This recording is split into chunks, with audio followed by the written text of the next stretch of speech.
What's up, smart homers? My name's Aaron. Today I'm going to do the ultimate smart home motion sensor comparison.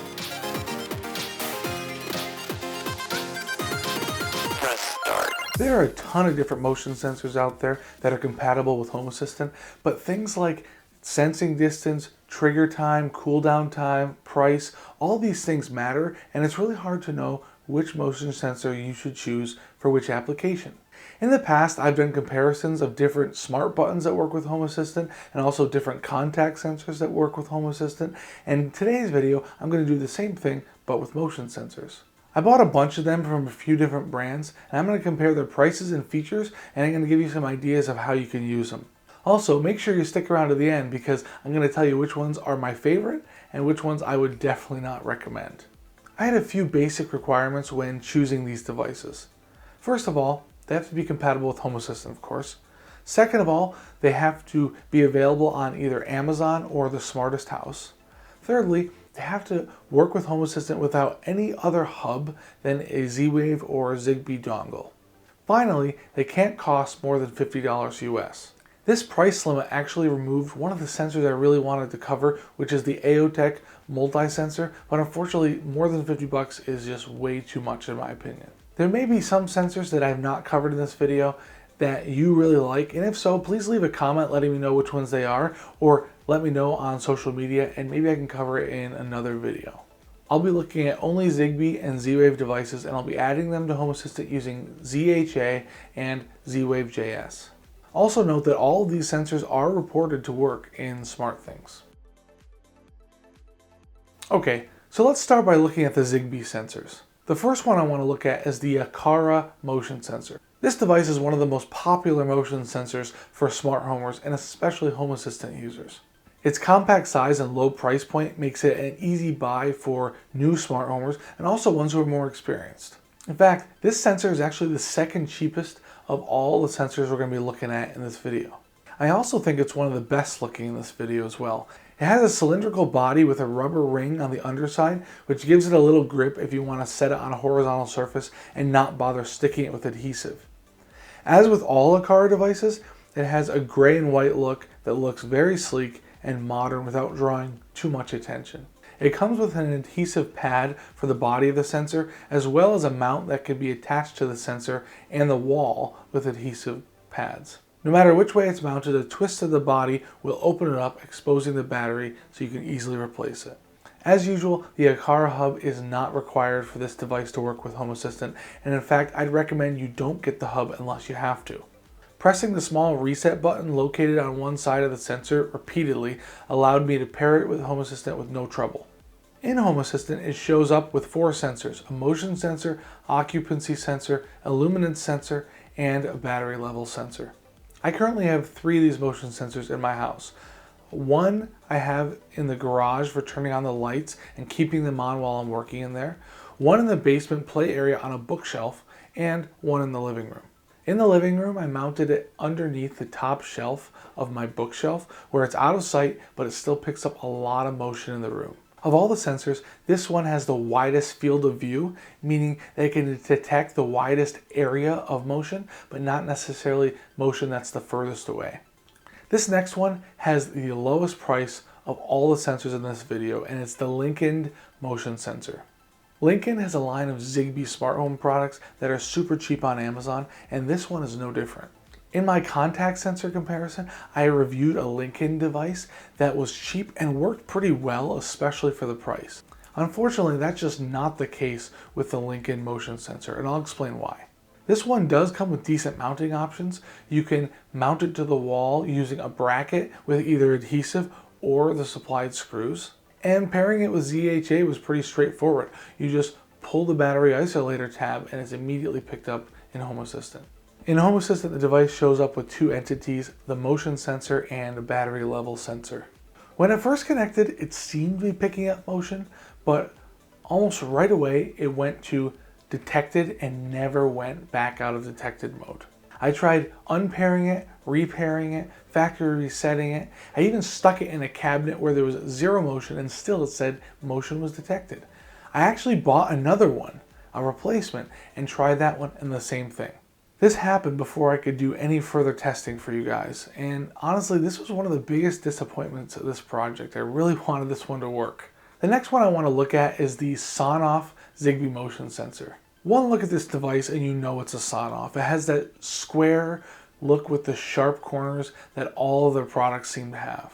This one is either the smallest or tied with the smallest of all the sensors in this video, right close there with the Aqara sensor. Of course, the Aqara is a different shape than this one, but this one really has a small form factor that I really like. It comes with adhesive backing, but you're still able to pop the sensor open to change the battery while it's stuck to a surface. Pairing this device with ZHA was pretty straightforward. All you got to do is hold the reset button with a SIM card tool for 5 seconds until the LED behind the lens starts flashing red. The sensor is then immediately recognized. The device has two entities in Home Assistant, the motion sensor and the battery life. Like I said before, this device is really small, so if you're trying to be discreet, this could be a really good option. So the next one's a little different. This is a motion sensor from ThirdReality. It has a unique shape. It's long and thin, which makes it really stand out compared to the other sensors, but actually gives it a few advantages. Like the ThirdReality contact sensor, this one is powered by 2 AAA batteries, and that's probably why it's so long. It can be mounted with adhesive or screws. To mount with screws, you got to take the cover of the sensor's body off, and then you can take screws and run them through the screw holes that you see in the body of the sensor. The shape of the sensor makes it a nice fit up against trim or other raised edges. It gives it the ability to hide while still housing those big old batteries. When you install the batteries of this device, it automatically goes into pairing mode and is immediately recognized by Home Assistant. You'll know it's in pairing mode because a blue LED begins flashing. There's also a pairing button under the cover on the PCB if you need to pair it in the future. Once it's added, you'll see a motion sensor and a battery level sensor in Home Assistant. My first thought when I opened up the package of this next device was, whoa, that's big. Although the AduroSmart area motion sensor is shaped like the Aqara sensor, it's quite a lot bigger. AduroSmart products definitely have their own unique style, but it is a style that I kind of like. Like their contact sensor, the motion sensor also has a square indicator on the front with a green LED behind it. Like the previous device, this one also takes 2 AAA batteries, which you can put in via the hatch on the bottom. It comes with a mount that can be attached to a vertical surface with screws, and then the mount has a ball joint for positioning it correctly. Once the batteries are in, the device automatically is put into pairing mode, and adding the device to Home Assistant is pretty much instantaneous. There's a pinhole on the side of the sensor that gives access to the pairing button if you need that one in the future.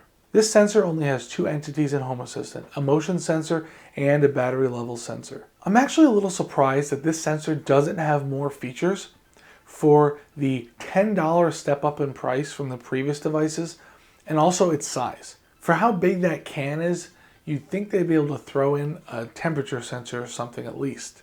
Next up is the Centralite micro motion sensor. This one is our first motion sensor that has a temperature sensor in it. The device has an array of holes on the front that allow ambient air to reach that temperature sensor, and they also allow you to see an LED indicator that's behind them. It has a reset button on one edge, and on the bottom edge it has a battery hatch release button that pops the battery tray out the side when you press it. This makes it easy to change out the battery while it's mounted to the wall. This one has no screw mounting option and can only be mounted with the supplied adhesive strips. However, it kind of has an interesting option. The back side of the sensor has 2 edges that are chamfered at 45 degrees, and the adhesive strips fit on these chamfers so that the sensor can be mounted in a corner where 2 walls meet. To add the device to Home Assistant, you just pull the battery isolator out by the tab and it immediately goes into pairing mode. You'll see the flashing LED through the holes on the front, and it gets picked up by ZHA straight away. Pairing in the future requires opening the battery tray, holding down the release button, and then closing the battery tray. A little bit complicated. 4 entities show up in Home Assistant: a motion sensor, occupancy sensor, temperature sensor, and battery level sensor.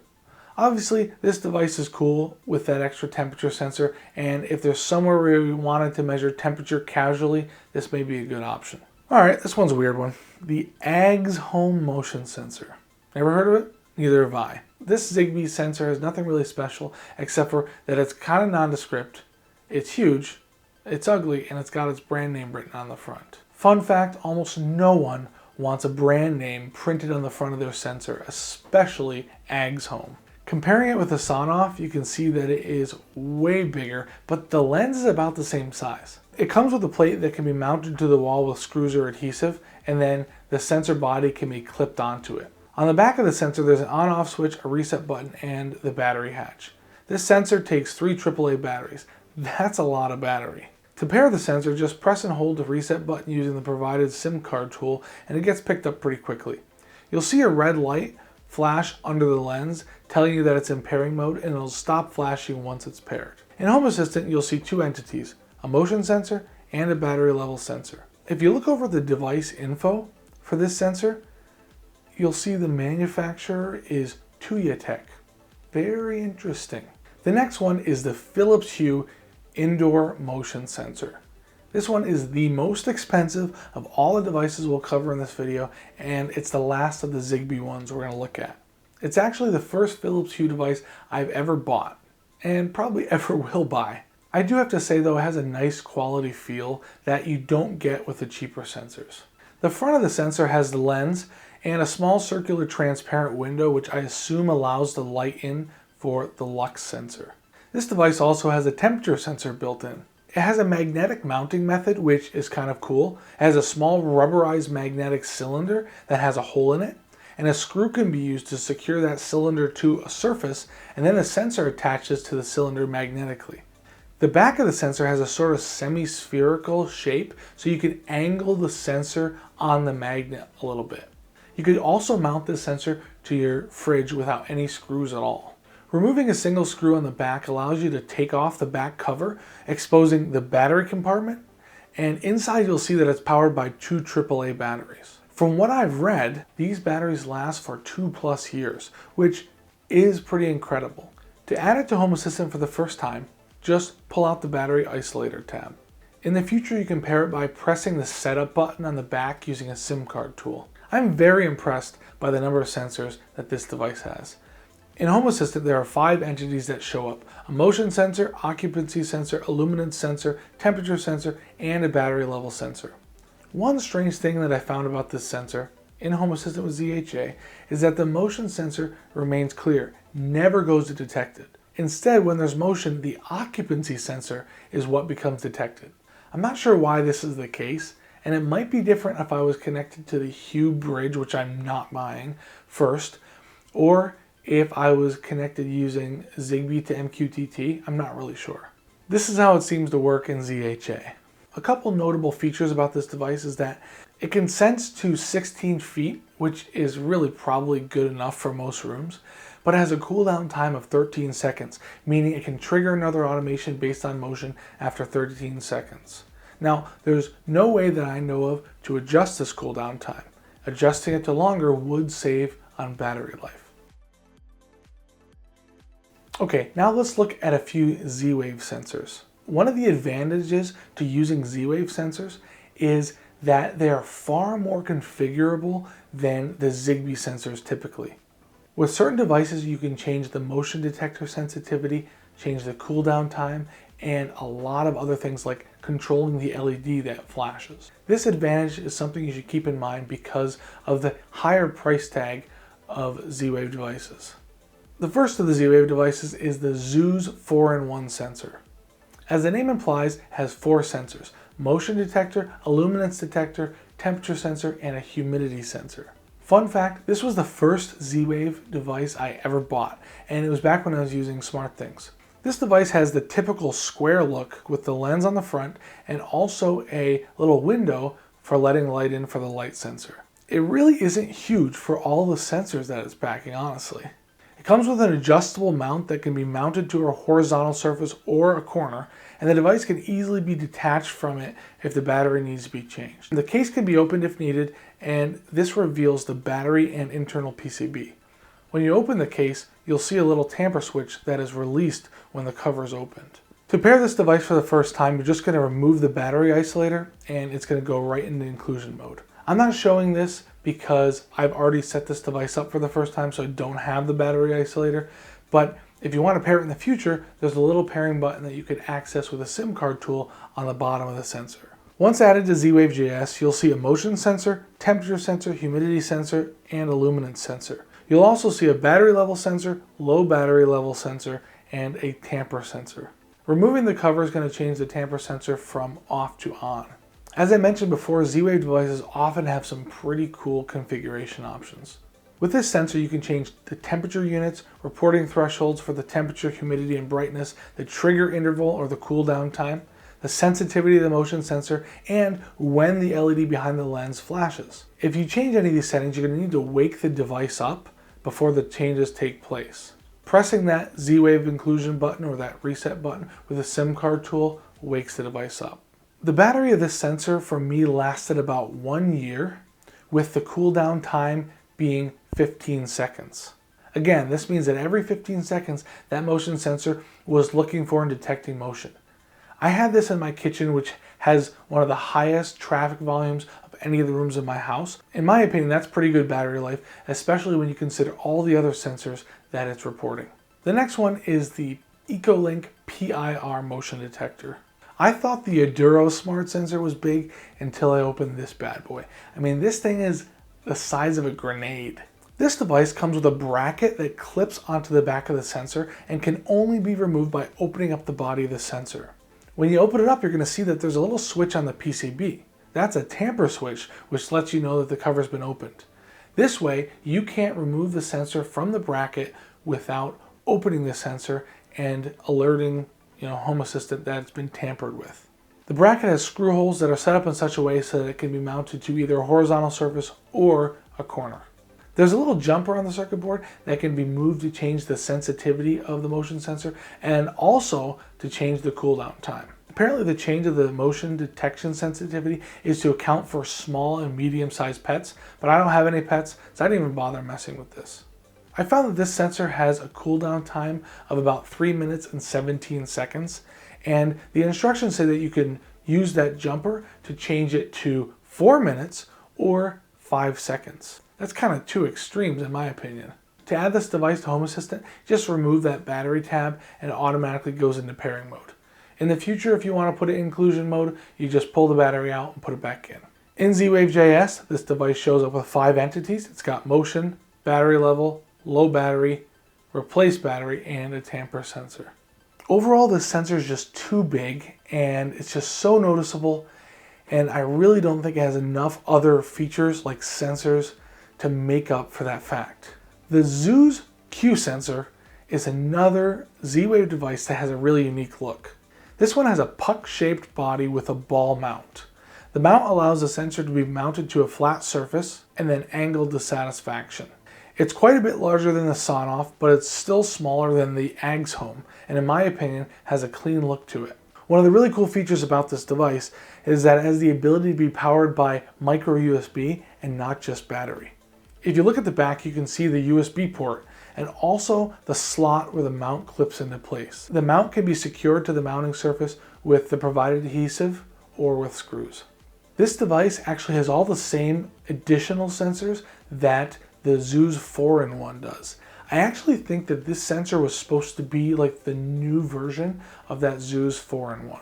Before pairing this device, you need to decide whether you want to power it with battery or micro USB.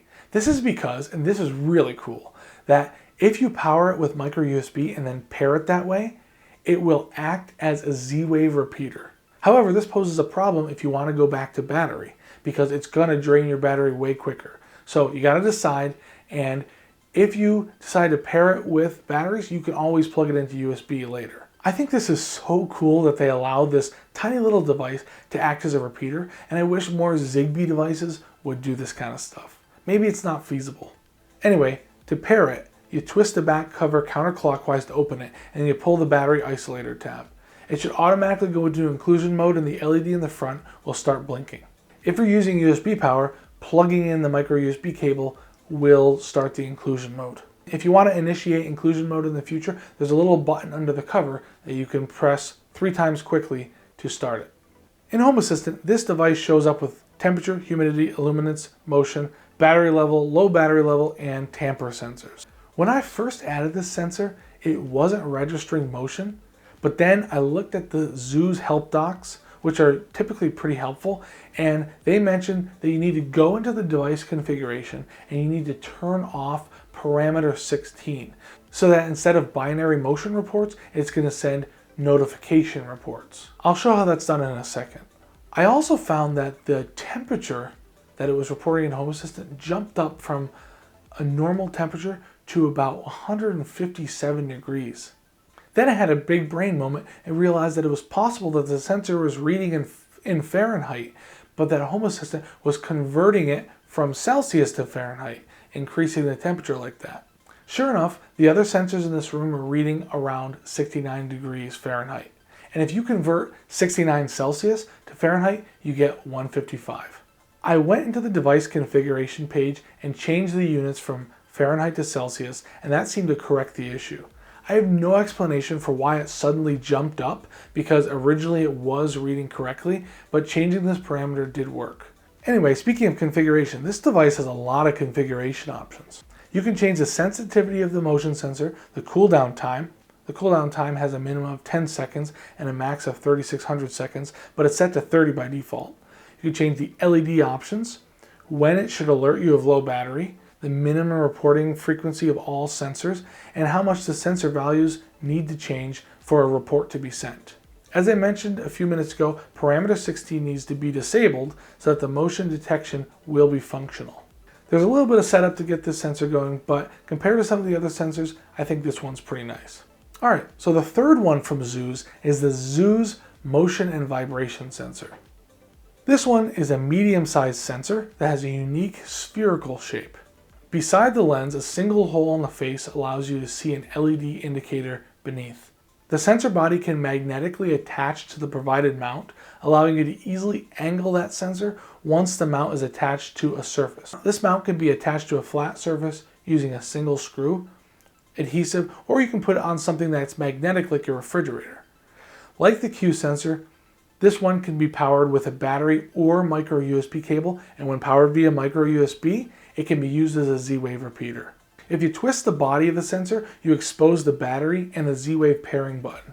You can also see on the inside of the back cover that there is some sort of magnetic material that makes this sensor body magnetic. To put the sensor into inclusion mode for the first time, pull the battery isolator tab and you should see the LED on the front light up solid blue. So this is where I ran into problems with this sensor.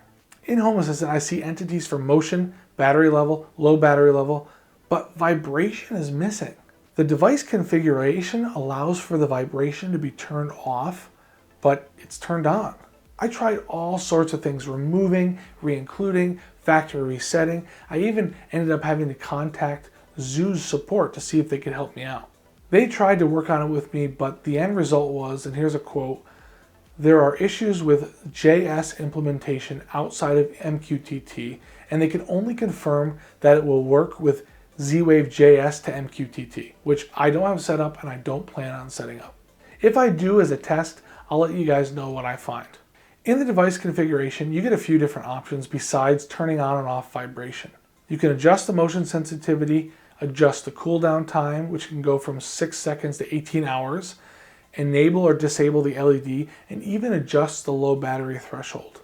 Another thing I noticed with the sensor is that it was a little oversensitive to motion, meaning when all the other sensors were saying there was no motion, this thing would sometimes just start detecting and then turn back off. This was annoying me and actually ended up messing up some of my testing because I didn't realize it was doing that until a little later on. But I went into the configuration page and I reduced the motion sensitivity just by 1, and it seemed to resolve the issue.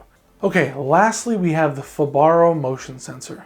Surprisingly, it isn't the most expensive of all the sensors. Philips Hue has it beat. The first thing that I thought when I saw this device is that it looks like an eyeball. I'm pretty sure they're trying to make it look like an eyeball. It has a spherical shape with a lens that's flush with the spherical curve and looks an awful lot like an iris. The mount actually acts like a socket clipping around the spherical body of the sensor, and it can be secured to a flat surface using a single screw or adhesive. The bracket is loose enough so that the sensor can be tilted to the exact angle you want. Twisting the body allows you to remove the back cover, exposing the battery and the inclusion button. To put it into inclusion mode, pull the battery isolator tabs and it should be picked up by Z-Wave.js right away. This device has an accelerometer, so in Home Assistant you can see entities for X, Y, and Z direction acceleration. It also has temperature sensor, illuminance sensor, motion sensor, and a seismic intensity sensor. That's right, apparently it can detect earthquakes. It also has a battery level sensor, a low battery level, and a tamper sensor. Note that the tamper sensor doesn't get triggered when the cover is taken off, but rather when vibration is detected. There are a ton of different configuration options for this sensor, including motion detection sensitivity, cooldown time, pulse counter, the ability to only have the sensor on at night, tamper sensitivity, reporting intervals, and thresholds for the auxiliary sensors, and tons more. There's even a temperature offset, so if the temperature is reading a few degrees off, you can adjust that to bring it in line with the calibrated thermometer. There are so many features with this particular sensor that you could probably make a full video just going over exactly how to use all of it. One of the other things I did is a temperature sensor comparison. I compared the temperature sensor readings for all the motion sensors that have temp sensors at the same time and the same location on multiple occasions, and they all were fairly consistent. The Philips Hue sensor read the lowest of them all, and the Fibaro sensor read the highest of them all. The Fibaro sensor was over 5 degrees higher than the average of all the other sensors, but good thing is, in the configuration, you can change that with a temperature offset. I tried comparing the illuminance or lux sensors of these devices, but the results were so wildly different that it's really inconclusive.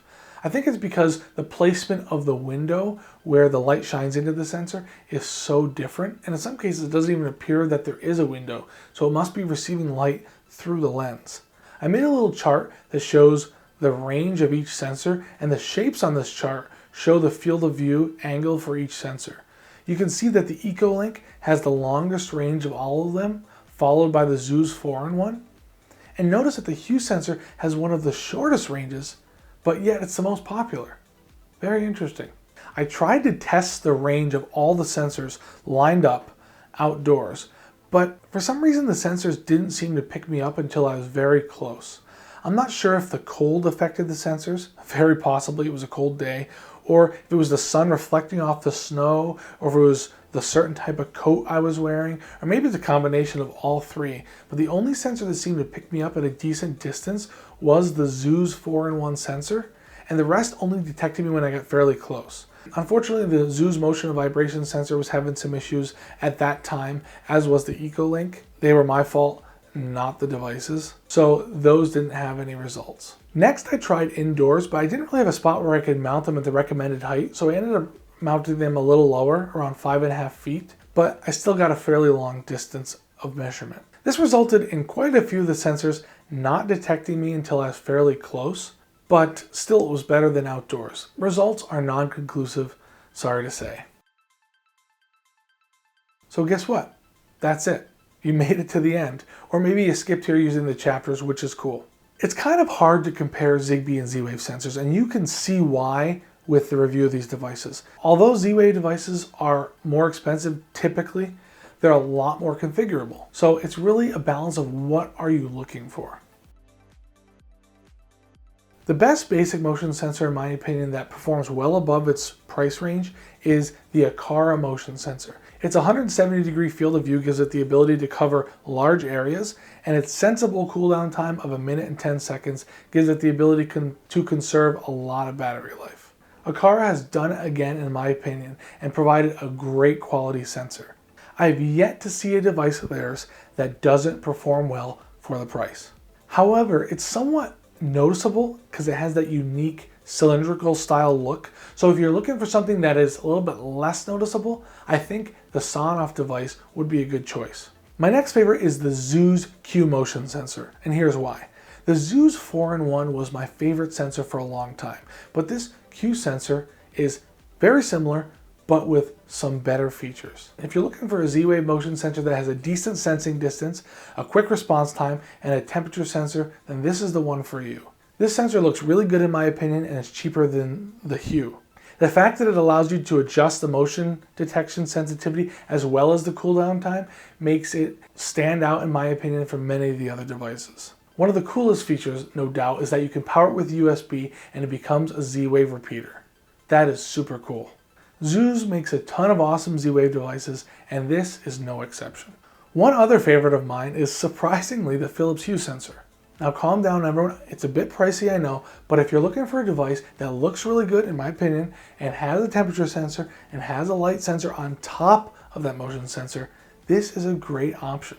I've heard the battery life is great, but I don't trust battery life tests because it is so dependent on where you put the sensor and how far the sensor is away from the hub and a lot of other things. The magnetic mounting feature on this device is the icing on the cake in my opinion. Now, if you're looking for a magnetic mounting device that is Z-Wave, I still do recommend the Zooz motion and vibration sensor, even though the vibration doesn't work with Z-Wave JS. Again, that device also has the ability to be powered via USB, it has some pretty cool features, and it looks pretty good as well. Alright, so here are the ones I would not recommend. First, the Linkind motion sensor. It straight up would not work with ZHA, and even when I stuck it in a cabinet, it stayed as motion detected for hours. It may work with Decons or Zigbee to MQTT, but I would say skip this one. Next, you have the AGSHOME sensor. As I mentioned before, this thing is just ugly, it's big, and it doesn't have any features that would make me want to use it over others.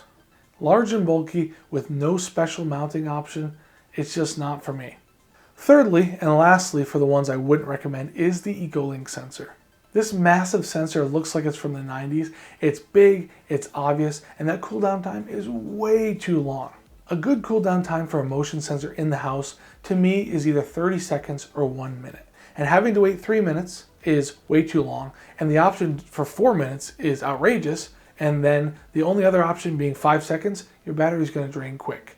Just doesn't have enough flexibility there. This one is not worth the price in my opinion. Anyway, that's all I got for you in this video. If you want to see a full written review of each of these devices, I'll leave a link to that in the description and in a pinned comment when I get that finished.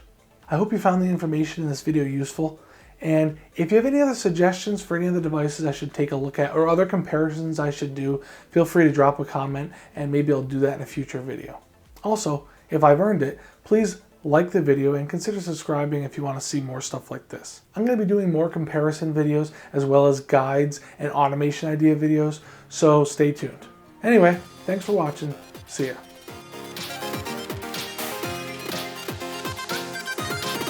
Press